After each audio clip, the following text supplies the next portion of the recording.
The firestorms on Marion 4 never paused. They only changed colors. By the third day of the siege, Lieutenant Leon Hale had memorized every shade of burning alloy. Copper orange when plasma hit starship hull fragments, sickly violet when synthetic flesh ignited, and a gray that tasted like dying ozone. The air turned every breath into a weighted calculation. He knelt beside a collapsed wall inside the ruins of Research Outpost Theta-9, his gloved hands buried in a wounded soldier's torn armor. "Don't speak," Leon murmured, sealing a ruptured artery with fast foam that hissed like an angry serpent. "Your body needs oxygen, not commentary." The private wheezed a laugh, then winced. "Doc, we're not getting out of this one." "Incorrect," Leon said calmly. "I am far too stubborn to die today, and you are not allowed to make me look bad in my weekly reports." The man actually smiled. Leon preferred that fear-made pulse readings erratic. He finished stabilizing the soldier, slid a tracking beacon onto the man's wrist, then pushed to his feet. His medical HUD listed 19 patients in the vicinity. Supplies left, almost none.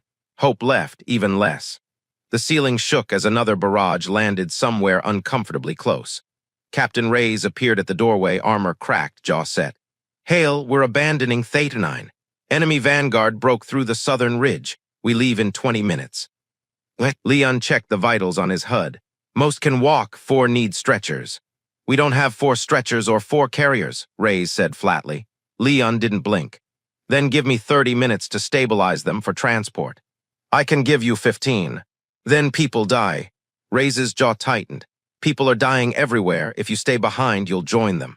One medic saving hundreds is better than one medic dying to save 4. Leon had heard this argument too many times. Logic agreed, his ethics didn't. 15 minutes, he said, already moving. But then, something shifted in the debris behind him. A noise that didn't belong to the battlefield soundtrack, not gunfire, not collapsing walls, a ragged breath. Leon froze, turned, listened. There it was again, a soft, fractured inhalation. Human, no, his translator implant couldn't categorize the tonal pattern of the breath. It was too light, too resonant. "Anyone alive in there?" Leon called, stepping toward the collapsed research wing.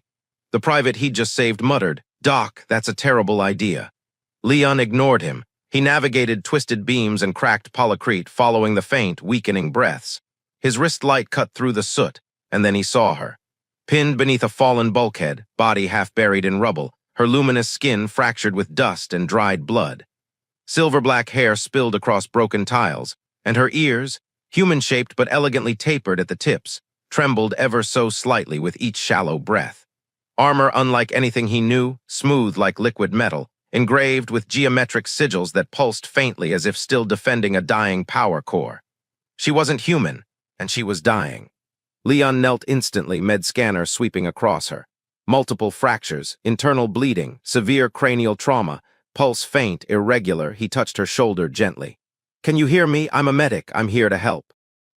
Her eyes fluttered open for a second, gold, impossibly bright even in the dust-choked dark. They focused on him with startling clarity, like she was memorizing the shape of his face before her consciousness slipped. She whispered something, soft, melodic, untranslatable, then went still again. "Okay," Leon murmured. "That's enough of that. You are not dying today." He keyed his comm. "Reyes, I've got an unknown alien casualty in the collapsed sector. Critical condition. I need extraction assistance." Static, then Reyes' stressed voice. "We don't have time for—" "Send whoever you can spare," Leon interrupted, voice steady. "I'm not leaving her." More static, then 5 minutes, Hale. "That's it." Leon set his jaw. "I'll take it." He jammed a length of rebar under the bulkhead and leveraged his whole weight into it. The beam groaned, shifted, showering sparks and dust. Inch by inch, the gap widened. "You're going to owe me for this," Leon muttered, muscles burning. When there was finally enough space, he slid her out with careful precision. Her body was heavier than expected, dense musculature beneath armor that hummed with dying energy. Up close, she was breathtaking despite the blood. Sharp-angled features softened by exhaustion, a warrior sculpted from elegance and fire. Her chest rose in a thin, fragile breath. Leon immediately began field stabilization, pressure, sealant, neural dampeners. His gloves trembled, but his hands knew the choreography. One more life, one more impossible miracle. Reyes arrived with 2 soldiers just as Leon finished sealing her abdominal wound. "What in the 7 voids?" one soldier whispered. Doc, do you know what that is? Leon didn't look up. A patient who needs immediate care. Ray's crouched, eyes widening. Hail, this armor, that insignia. Do you have any idea who you just found? Someone with a pulse. Hand me another stabilizer. Hail, Ray said quietly. She's not just anyone, that's Villari design. High tier, possibly command class. Leon finally glanced up at the alien woman, her gold eyes now closed, her breath shallow. Rank doesn't matter, he said. She's bleeding, that's enough. Ray stared at him. The secondary fallback zone was a half-collapsed hydroponics warehouse that smelled like burned circuitry and mold. Barely a step up from the ruins they'd just escaped. Leon carved out a triage corner in the only section with a mostly intact ceiling, laying patients in organized rows, every motion a blur of muscle memory and stubborn refusal to let anyone slip away. He placed the alien woman slightly apart, not from prejudice but practicality. His soldiers were already traumatized. Waking up next to a luminous, armored stranger might trigger panic or friendly fire. Her breathing was shallow but steady now, each rise of her chest faintly glowing beneath the cracked plates of her armor. Whatever energy source ran through that suit was dying, but not yet dead. Ray's returned after barking orders at other squads. Her voice dropped low when she reached Leon. Talk to me, what's her condition? Leon checked the alien's vitals again. Pulse thready but consistent, neural activity stabilizing, internal bleeding contained. Critical but stable. She needs proper surgery within 12 hours. And moving her again. Medically inadvisable, possibly catastrophic. Ray swore under her breath. Command is losing their minds. The Villari haven't involved themselves in any conflict for centuries. Finding one of their warriors on a human battlefield is a diplomatic nightmare waiting to detonate. She's not a nightmare, Leon said evenly, adjusting an IV. She's a patient. Rays gave him a sharp look. Your ethics are admirable, Hale, but you don't understand the political weight of... No, Leon interrupted softly. You don't understand. She almost died alone under a collapsed building. I was there. Politics were. Rays exhaled, long and slow, then left him to work. Leon spent the next hours moving in a haze, assessing injuries, administering stabilizers, cleaning wounds, resetting fractured limbs, stringing IV lines together from scavenged tubing. His hands worked in steady rhythm even as exhaustion clawed at the edges of his mind. But he kept glancing at her, at the alien woman who should not have been here, at the way her fingers twitched occasionally as if gripping phantom weapons, at the faint glow beneath her skin, like bioluminescence trapped under frost. He'd treated dozens of alien species, but nothing like her. Sometime around the artificial night cycle, while Leon was suturing a corporal's leg laceration, a low hum rippled through the room. Not a machine, not enemy fire, a presence. He turned.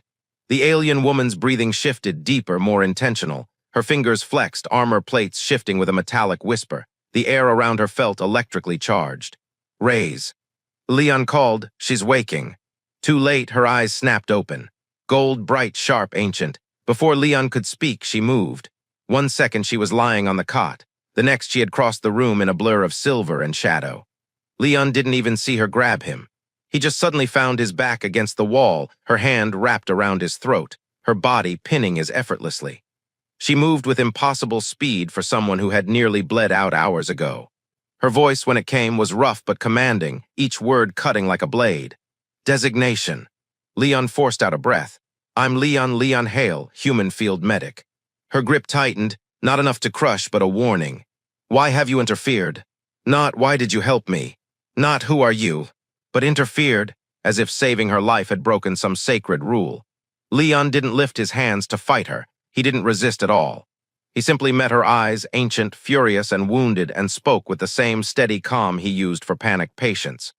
You were dying, he said. There was no interference, just medical necessity. Something flickered in her gaze. Confusion, calculation, the faintest shard of disbelief. Then pain slammed into her. Leon saw the way her pupils dilated, the way her jaw clenched, the way her body trembled with effort. Her hand loosened. She stumbled not far, never truly off balance, but enough that he could breathe again. Leon didn't rub his throat, didn't step back, didn't reach for a weapon. He just pointed to the cot. You tore open your sutures, he said, his voice low but firm. Sit, now. Her expression froze. A warrior who probably commanded legions. A being whose presence radiated the kind of authority that made generals bow. And he had just given her an order. Her eyes narrowed, offended, amused, both. But after a long, tense silence, she moved back to the cot with deliberate, controlled precision. Leon approached slowly, keeping movements visible and non-threatening. He knelt at her side, hands gentle but efficient as he inspected the reopened wound. "This will hurt," he warned. "It is irrelevant," she replied. "It still hurts," Leon said, preparing antiseptic. "Irrelevant doesn't mean non-existent." Her head tilted slightly, those tapered ears angling in a way that suggested she was analyzing him. "You speak softly," she murmured, watching his hands. "Even while threatened, this is unusual. For humans, for anyone." As Leon began to clean the wound, she remained perfectly still. Not stoic, but disciplined, every muscle under razor control. "I'm going to need to resuture," he said. "Proceed." He worked in silence for a moment before asking, "Can you understand human medical terms?" "Yes, and can you tell me if I'm doing anything that contradicts your species, physiology?" She seemed surprised by the question. "You ask my preference?" Leon met her eyes. "It's your body. Even unconscious patients have a right to informed care." Another long pause, then, "Valerie name Ariana," she said quietly. "Call me Arian." Leon nodded once. "Arian, good, now hold still." He finished the sutures, wrapped her abdomen in fresh bandaging, and finally sat back, exhaling a breath he didn't realize he'd been holding. Arian studied him with unsettling intensity. "Why did you save me?" "Because you were hurt," Leon said simply, "and I was there. That is not sufficient. It's the only reason that matters." Her gaze sharpened as if he'd said something impossible. "Humans," she whispered as though tasting the word. "You act without strategy, without thought for consequence." Leon chuckled softly. "On the contrary, I just prioritize the consequence of someone dying over the consequence of someone being politically inconvenient." Her gold eyes held his for a long, quiet beat. "You are deeply irrational," she said. "I've been told." Dawn on Marion 4 looked no different from midnight, just more smoke drifting through ruined greenhouses and shattered skylights. Leon worked through it with the dull, grinding numbness of someone who'd gone 40 hours without real sleep and had forgotten what silence felt like. The triage zone throbbed with low groans, clattering instruments, and the distant concussive rhythm of artillery. Even so, Leon kept noticing small things his patients wouldn't. The way air vibrated faintly near the far corner, how certain shadows seemed to shift even when nothing moved, how soldiers whispered about something they couldn't explain. Crash assault squads approaching the medical area were being intercepted before they reached it. Not by humans, not by drones, by someone or something moving with lethal efficiency. Leon didn't have time to care, but the pattern kept repeating enough to chew at the edge of his focus. Around noon cycle, Corporal Jansen arrived with shrapnel wounds and terrified eyes. Leon barely touched him before the man convulsed in shock. His body thrashed, legs kicking against the cot, tearing out IV lines. Leon tried to restrain him, murmuring steady reassurance, but Jansen's panic spiraled, muscles seizing uncontrollably. Then Arian moved. She didn't rise so much as appear beside the cot, presence sudden and commanding. One hand pressed lightly to Jansen's shoulder. She spoke a single line in perfect human trade standard, her voice low, melodic, edged with unshakable authority. "To breathe is to live. Breathe, soldier." Jansen froze, his trembling stopped. His eyes, wild seconds ago, focused on her with stunned clarity. His breathing steadied instantly, as if her voice alone rewired his nervous system. Leon stared at her. "You speak our language." Her gold eyes flicked to him. "I learned enough while unconscious. Your conversations are loud." "That is not how linguistics works," Leon said. "For Velari it is." She stepped back, silent again, posture relaxed but ready, every fiber of her body calibrated to react instantly to threat. When Leon finished treating Jansen's wounds, he turned to Arian. "Thank you." "He impeded your work," she said simply. "Such obstruction is tactically unsound." Leon actually laughed under his breath. "That's a very Velari way of putting it." Arian didn't smile, but the faint tilt of her ears suggested she might have wanted to. For the next hours, she didn't return to her cot. She didn't interfere, didn't take over, didn't criticize. She simply existed in the room, observing everything. Her gaze followed Leon everywhere he went. Whenever he knelt by a dying soldier, she watched. When he comforted someone screaming in pain, she watched. When he stitched, cauterized, whispered reassurance into frightened eyes, she watched. When he made a joke so a private wouldn't cry, she watched. It should have been unnerving. Instead, it felt like being measured, evaluated, as if she were calibrating him the same way she might calibrate a weapon, except that her expression wasn't cold. It was searching. No one had ever looked at him like that, not even his commanding officers. Leon pretended not to notice, but he felt her attention like warmth at his back. By late cycle, casualties dwindled for the first time since sunrise. Leon leaned against a crate, exhaustion catching up hard. Arian approached him, not silently this time, but with deliberate steps that didn't hide her presence. "You are deteriorating," she observed. "Thank you for the medical diagnosis," he said dryly. "You require nutrient intake and rest." "I'll sleep when people stop bleeding." Arian studied him a moment longer. "Explain something." "Sure," Leon said, rubbing his face. "You behave as though the wounded are of equal value." "Because they are." "This is not logical," she said. "Your species prioritizes rank, political value, strategic importance. Yet you treat them all the same, even those your command deemed expectant." Leon stiffened. He hadn't told her about the expectant tags. "How did you?" "I read the symbols," she said. "Your medical codes are simple." She paused. "To you, they are lives deprived of time, not lives deprived of worth." Leon looked down at his hands, stained with antiseptic and someone else's blood. "If a person is alive, I try. It's that simple." "No, Leon Hale," she said quietly. "It is not simple, it is unprecedented." Her voice shifted, softened around the edges. "Among Velari, mercy is rare. Assistance without demand is rarer still. We do not receive something for nothing." "That's a miserable way to live," Leon said.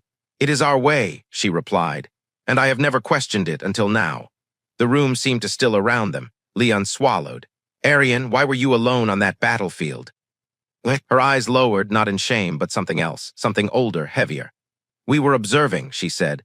"Your war, your forces, your collapse, determining whether humanity warranted consideration." Consideration for what? Arian didn't answer. Instead, she looked at him the way she had earlier, searching not his face, but something deeper. "You asked for nothing," she said. "No information, no concessions, no leverage. You saved me without knowledge of my identity or rank. Do you understand how rare this is?" Leon shook his head. "I'm a medic, that's the job." "No," Arian said. "The job is triage, calculation, acceptable loss. You did not accept loss, you fought it." Her hand, steady, elegant, deceptively strong, touched the bandage on her side. "When I woke, I tested you. You did not fear me. You did not attempt dominance. You were concerned." "You were reopening your sutures," Leon said. "I was concerned about the bleeding." Her expression flickered, almost a smile. "You speak truth even when it humiliates me," she murmured. Leon blinked. "Wait, did I just embarrass the most dangerous person I've ever treated?" "That depends," she said. "Do you know who I am?" Before Leon could answer, the warehouse shook violently. A blast rocked the outer wall. Soldiers scrambled, weapons raised. Rays stormed in, face pale. "Hail, Arian, we need to move." Enemy forces broke through the northern barricade. They're pushing toward this sector. Leon reached for his medbag. Arian, however, stood straighter, taller. Her posture shifted, not the poised readiness of a warrior, but something far more commanding. A presence that filled the room like gravity increasing. When she spoke, her voice carried a resonance that seemed to vibrate the air. "They will not reach this position." Rays stared at her. "With respect, we're barely holding." "They will not reach this position," Arian repeated, eyes glowing like molten gold. Leon's heart kicked hard in his chest, not from fear, but recognition. This was not how an ordinary soldier spoke. This was someone used to giving orders that shaped star systems. Someone for whom defeat was a choice, not a possibility. Someone whose identity, he suddenly suspected, was far more than Arian. Before he could ask, she stepped past both of them, moving toward the warehouse exit with a grace that was not human. And when she crossed the threshold into the smoke-lit night, the air outside trembled as if bowing to her presence. Leon stared after her. Rays whispered, "What in the void is she?" Leon swallowed hard. "I think," he said quietly, "we're about to find out."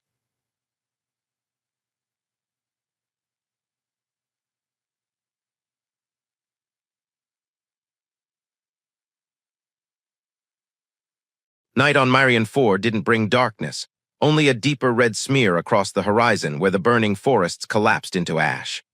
Leon stood at the warehouse entrance, watching Arian stride into the open like someone who had never known fear, weakness, or the possibility of dying. Her steps were silent but impossibly certain, as if every inch of the battlefield belonged to her long before humans ever set foot here. Reyes grabbed Leon's arm. "Hale, what is she doing?" Leon's throat felt dry, something reckless, or something inevitable. Crash units advanced in waves between the ruins, their mechanical exosuits glowing with hostile red. Plasma bolts carved burning arcs through the smoke. Each one came too close, too fast. Arian didn't flinch. A plasma shot streaked toward her, and vanished, not blocked, not dodged, erased. The bolt blinked out of existence a meter from her chest, as if reality itself refused to permit it to strike her. Leon felt the hair rise along his arms. What was that?" Reyes whispered. Arian raised her hand. Her armor flickered, plates shifting, sealing, reshaping themselves into a form far more complete than before. Lines of light swirled across her forearms, etching symbols older than anything in human archives. When she spoke, her voice changed, no longer merely commanding. Now it rang with something ancient, ceremonial, absolute. Valen Torai. The ground shook. Leon didn't know the language, but he felt the meaning in his bones. "We begin." In a single fluid motion, Arian leapt forward, so fast the eye struggled to track her. She moved like liquid force, like gravity with purpose, weaving through enemy fire with inhuman precision. Crash exosuits tried to target her. They failed. She was simply not there by the time their sensors locked on. Two soldiers beside Leon gasped as she carved through the first wave, striking with open hands, no weapons, just lethal precision. Each touch of her palm disrupted something fundamental in the enemy armor, tearing power cores apart, collapsing hydraulic joints, slicing through plating that should have been invulnerable. Every motion was a proclamation: you do not touch what is mine to protect. Leon watched, stunned, heart pounding. He had known she was strong. He had not known she was unstoppable. Reyes whispered, "She's a one-woman army." Leon swallowed. "No, she's something else." Before the captain could ask, Arian's voice echoed through all comms at once, hijacking human, crash, and civilian frequencies effortlessly. "Human units, you will not engage. Remain behind the defensive perimeter. This battle is no longer yours." Her tone was not arrogant, it was factual. Reyes stared at Leon. She just told an entire war zone to stand down. Leon exhaled shakily. "I think she expects to win alone." And she did. Crash forces executed tactical maneuvers, encircling patterns, coordinated strikes, but nothing mattered. Arian was already 2 moves ahead of everything they attempted. She fought with the precision of an algorithm and the fury of a dying star. And slowly, impossibly, the battlefield went quiet. Silence, an impossible silence. Crash units retreated, not tactically, not strategically. They fled. Leon didn't realize he'd been holding his breath until his lungs demanded air. When Arian returned, the night itself seemed to fold around her. Her armor dimmed from its battle-sharp brilliance, her steps steady but heavier now, as though the weight of what she'd done caught up only after danger passed. She stopped a few feet from Leon, her gold eyes, once blazing with power, now softened, almost human. "Your position is secure," she said quietly. Leon stepped closer without thinking. "Arian, who are you really?" For a moment, her expression didn't change. Then her shoulders lifted, not in pride, but in resignation. Acceptance, as if she had hoped foolishly to delay this truth. She looked slightly past him at the wounded soldiers, the battered warehouse, the chaos of the human camp, then directly into Leon's eyes. "I am Arian of Villaris," she said at last, "High Commander of the Villari Ascendancy." A pause. First sovereign heir to the Villari throne. The words hit the air with the gravity of a supernova. Reyes swore under her breath. Soldiers nearby froze. A medic dropped an instrument. Leon stayed still, steady as a heartbeat. "Your royalty?" he asked, voice low. "No," Arian corrected softly. "Royalty can be ignored." Her gaze sharpened. "What I am cannot." Leon absorbed that, chest tightening. "Why were you on the ground alone?" "Because I sought to understand your species." Her voice was quiet now, intimate beneath the authority. "To observe from afar is insufficient. You see truth up close, in the wounded, in the desperate, in the dying." Her eyes softened further, "And then I saw you." Silence. Leon barely breathed. "You defied every expectation," Arian continued. "You risked yourself for me without knowing what I was. You treated me not as sovereign or threat, but as someone worthy of care." She stepped closer, close enough that Leon felt the warmth of her skin through the cool air. "Villari do not comprehend such things," she said, "but I want to." Leon swallowed. "You don't owe me anything." On the contrary, she murmured, my people owe you everything. Before he could process that, every comm device in the entire region blared simultaneously. A single sigil appeared on every screen, Velari crest. Then a voice, hers, echoing through the sky with impossible authority. This is High Commander Ariana Velaris of the Velari Ascendancy. All crash forces will withdraw from Marion 4 immediately. Failure to comply will be met with eradication. Leon's heart stopped. Reyes whispered, she just declared sovereign intervention. Arian's gaze never left Leon. We do not leave debts unpaid. And with that, she deactivated the transmission, leaving the battlefield, the soldiers, and Leon in stunned silence, as if the galaxy itself had shifted, as if everything he thought he understood about his role in this war had been rewritten in an instant. Arian finally exhaled, a slow, steady breath. The next 24 hours unfolded like a fever dream, except fevers made more sense. Fevers at least followed biological rules. What was happening around Leon followed no rules, human or otherwise. Crash forces vanished from the entire northern hemisphere within hours, not retreating, evaporating, as if every enemy commander received the same silent, terrible realization. They were trespassing on territory claimed by a Velari high commander. Human command didn't celebrate. They panicked. Reports poured into the triage zone, entire crash battalions abandoning fortified positions. Velari warships appearing in orbit, silent and motionless, but unmistakably present. Human generals arguing whether they should surrender to the Velari immediately or pretend everything was fine. Meanwhile, the triage unit finally had access to real supplies. Velari medships began landing in surgical silence, delivering stacked crates of medical nanogel, energy stabilizers, and pain inhibitors that put human pharmacology to shame. Leon opened one container and nearly cried. Nearly. He didn't have time for the luxury of crying in front of 20 wounded soldiers. Arian observed him quietly from across the room, armored again, but with the plates dimmed to a diplomatic shimmer rather than a battle flare. Where she stood, the air felt subtly warmer, as if the atmosphere recognized her presence.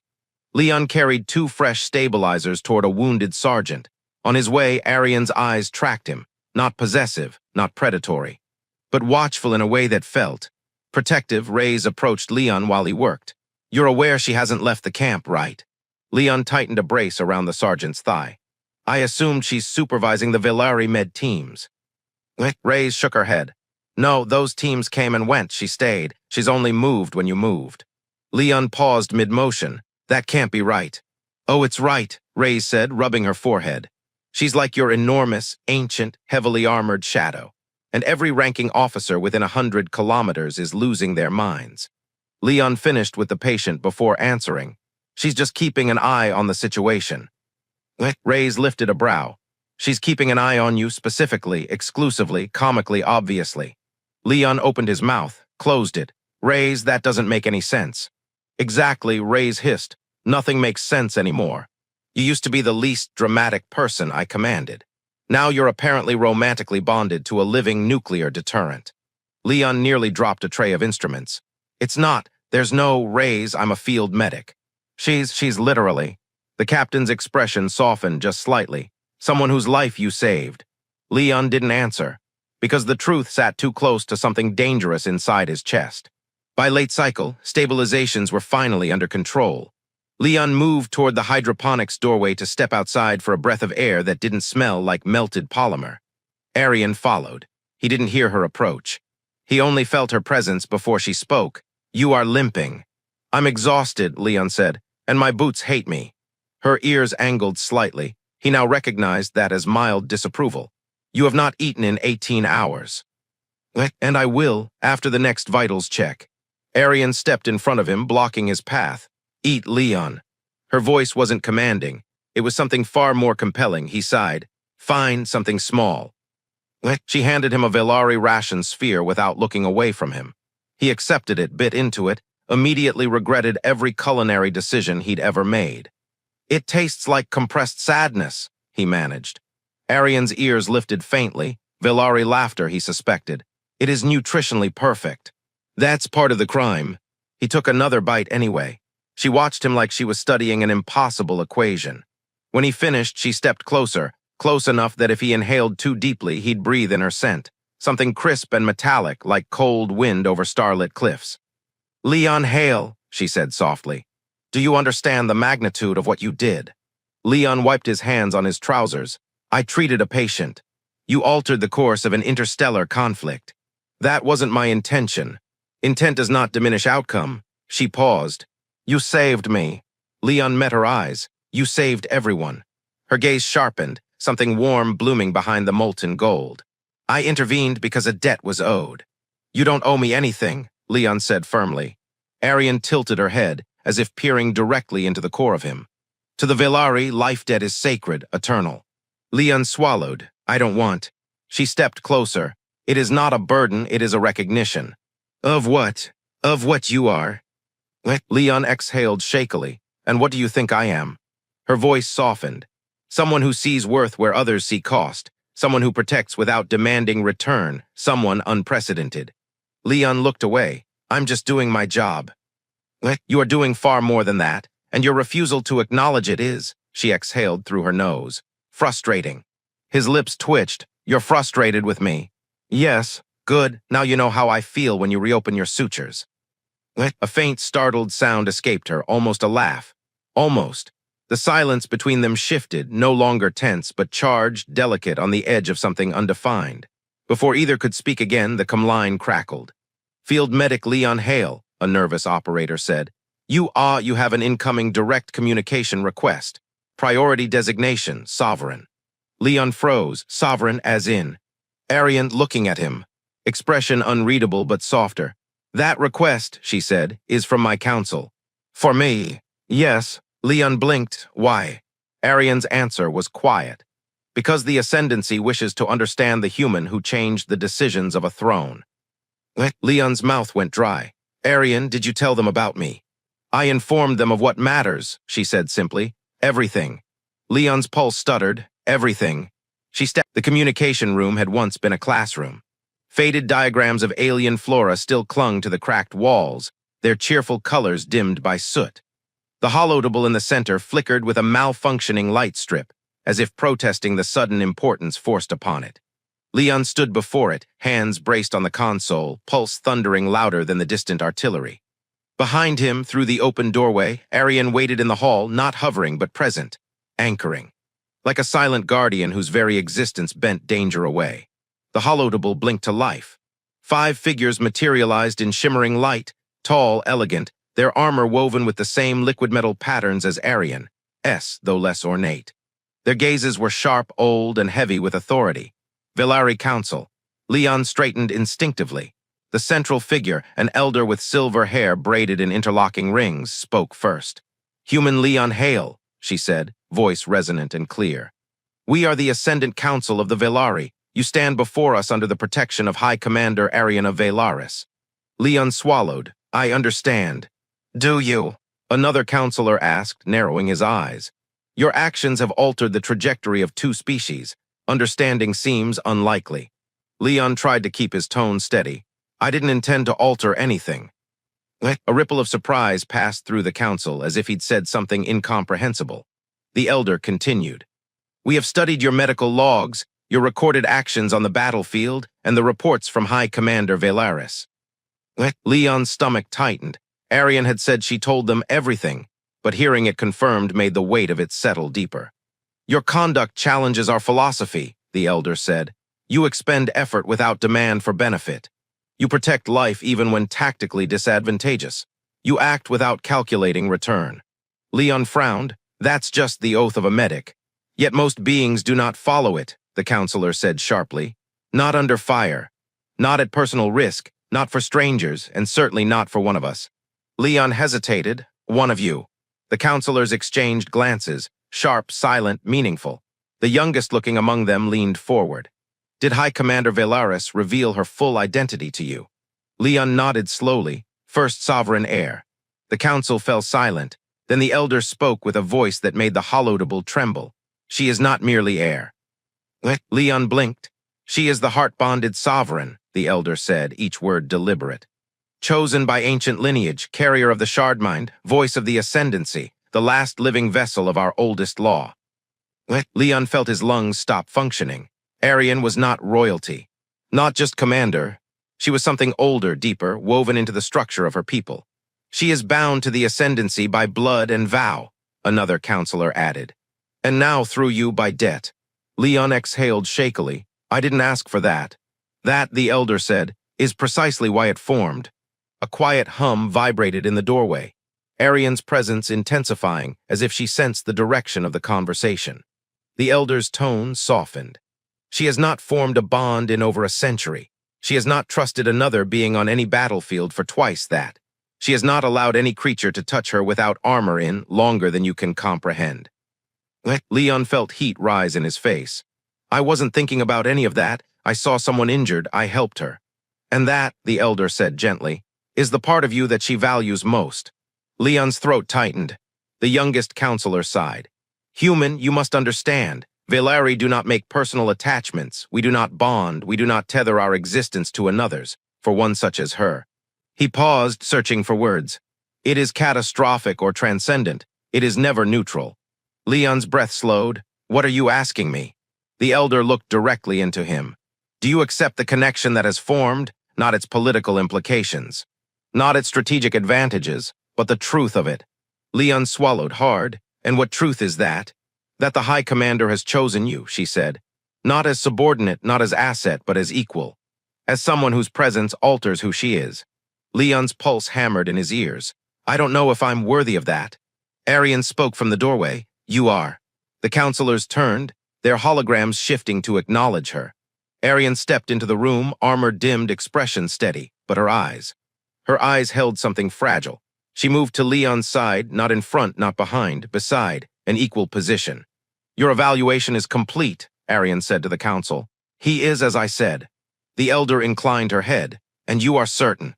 Yes. Then the ascendancy recognizes the bond, the elder declared. Leon nearly stumbled. Bond. Arian's gaze flicked to him, something warm and fierce in her eyes. A life debt that evolves beyond obligation, a connection that influences command, a tie that shapes decisions. Leon blinked. Between us. Yes, that's a lot. Arian's lips softened almost into a smile. Yes, for both of us. The eldest counselor spoke again. Human Leon Hale, the consequences of rejecting this bond would be significant. For her, for you, for our alliance. Leon inhaled, exhaled, and spoke with quiet honesty. I don't reject it. Arian's breath caught, so subtle that only he noticed. Leon continued. I don't understand it yet. I don't know what it means, but I don't reject it. Something bright and unguarded flickered across Arian's face, a crack in the perfect composure of a warrior empress. The council bowed their heads as one. Then the pact is sealed. The holograms vanished, leaving Leon and Arian alone in the dim, cracked room. Silence expanded between them, not heavy but vast, like two worlds adjusting their gravity around each other. Arian stepped closer.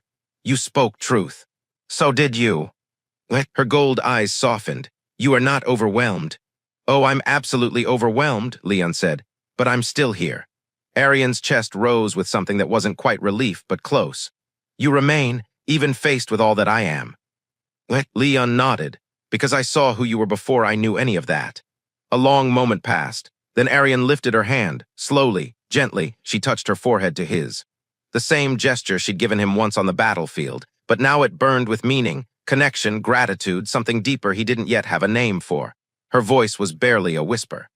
Leon Hale, you altered more than a war. You altered me. He closed his eyes, resting his forehead against hers, letting the warmth of her skin steady him. I'm just glad you lived, he murmured. That, she said softly, is why this bond formed. A soft chime echoed outside, the transport waiting to return them to the surface where the aftermath of war awaited. But here, in this small, shattered classroom, the galaxy had No, güey, aquí no aplica. Ahorita te platico por qué, güey. Misa, aquí no aplica, güey. Te voy a platicar por qué. Son bien putos mamones aquí, güey. Aquí reporte seguro en Uber sí me llevo, güey. Si empiezo con mis mierdas. Están viendo, güey, que es bien perro, mamón.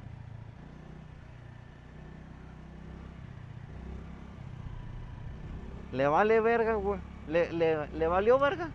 Por eso te envié mensaje. Ya, chinga tu madre, güey. Pues si a poco crees que va a venir, no es porque tú dices. Chale, hay que andar adivinando tu dirección. Gracias. Hay pura Karen ahí. ¿Karen? ¿Quién es Karen?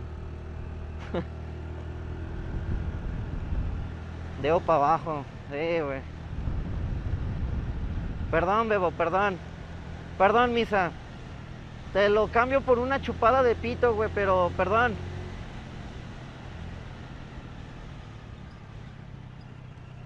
Ah, cabrón. Y aquí por aquí. Explíquenle a Uriel las cartas. Viejas mamonas del estereotipo de personas. Sí, güey, sí. ¿Cómo? Hay que cuidar la chamba. No, pues hay que cuidar la cuenta de Uber, güey. Es la única que tengo para chambear, cabrón.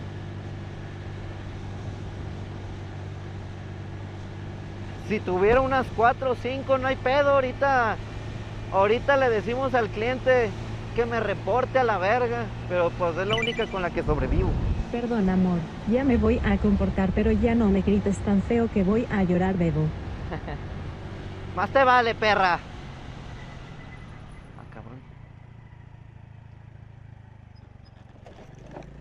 Ay, me asustó, es que ese güey venía por aquí. Que le expliquen a Uriel lo de las cartas. Págale al Mida. Miren, chavales, todo eso que ven ahí, un día va a ser de ustedes. Nada más, échenle ganas.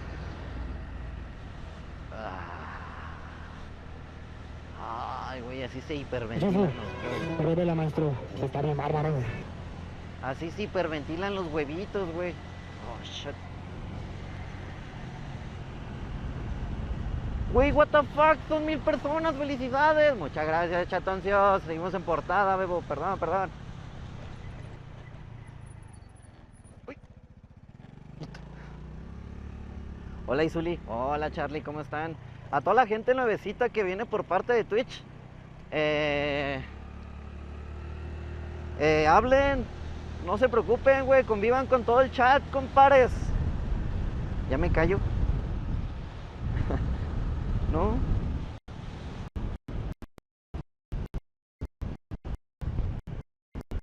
Bueno. Frases de jefe culero. ¿Qué le pasa, güey? Convivan. Miren. Wow. Y esa vista. No mames, imagínate esta vista diario, güey. No. Qué ganas. Chat. Donen un chingo, güey, para vivir aquí. No sean culos. ¡Trabaja, pinche huevón! A la verga. Qué güey, qué gusto.